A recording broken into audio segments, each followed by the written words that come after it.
ঈদের নামাজ পড়িয়া একটা যুবক কবরের কিনারায় হাউমাউ করে কান্না করে। ও যুবক ভাই, তুমি ঈদের নামাজ পড়েছো, এখন আনন্দ বাড়ি বাড়ি যাবে, তুমি কবরের কিনারায় দাঁড়ায় কান্না করো কেন? যুবক কান্না করে বলে, ভাইজান, গত ঈদে আমার বাবা আমার পার্শ্বে যায় নামাজে দাঁড়ায় নামাজ আদায় করেছিলেন। ঈদগায় যখন বের হলাম, আমার আম্মা আমার মাথায় হাত দিয়া দোয়া করেছেন। আজ আমি যখন ঈদের নামাজে রওয়ানা, আমার বিছানায় তাকায় দেখি আব্বা নাই, আমার আব্বা নাই, আমার আম্মাও নাই। কে আমার মাথায় হাত বুলাইয়া দিবে? আমার যায় নামাজের পার্শ্বে আমার কে নামাজে দাঁড়াবে? আজ আমি বড় ইতিম। আজকে অনেকে আব্বা আম্মা নিয়া কত ঈদের আনন্দ করে, নাস্তা করে, আমার আব্বা নাই, আমার আম্মা নাই, আমি আজ এতিমের মতো একা। আমার মাথায় হাত বুলাইয়া একটু দোয়া করবে, সে আম্মা দুনিয়ায় নাই।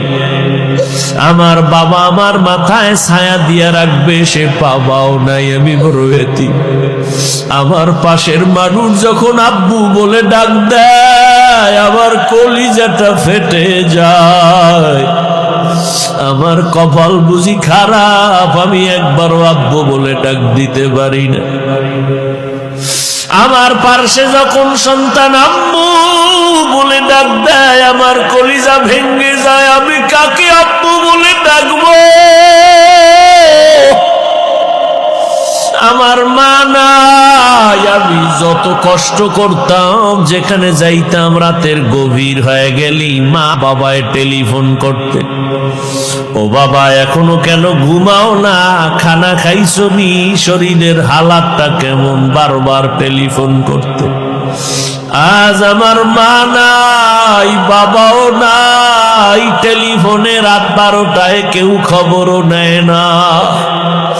না খাইয়া থাকলেও কেউ জিজ্ঞাসা করে না, ঘুমাইলাম কিনা কেউ খবর নেয় না।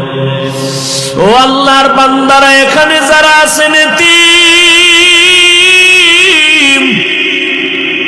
মা নাই, বাবা নাই, বড় আশা হয় এই রমজান বড় দামি একটা মাস। কবরের আযাব বন্ধ, জাহান্নামের দরজাগুলো বন্ধ।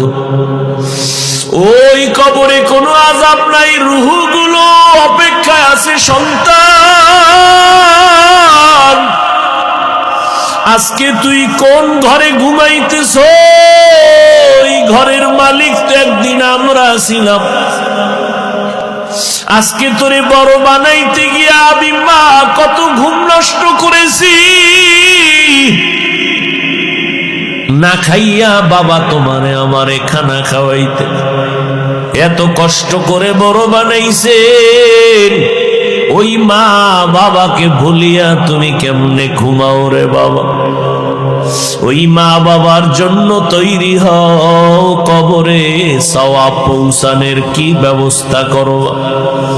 রমজান আসছে, এই রমজান এত বরকতের মাস, তাকওয়া অর্জনের মাস। ও বান্দা, তুমি একটা নফল আমল 11 মাস করবা, রমজানে করবা, তুমি এত দাম পাবা।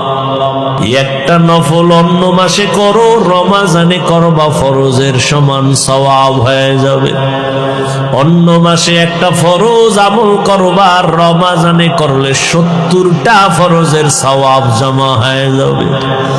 আমার মায়ার নবী দুর্বল, অন্য নবীর উম্মতের হায়াত অনেক বেশি, তারা বেশি নেক আমল করেছেন। আমার হায়াত কম, আমার উম্মতের হায়াত কম, এত নেক কোথায় পাবে?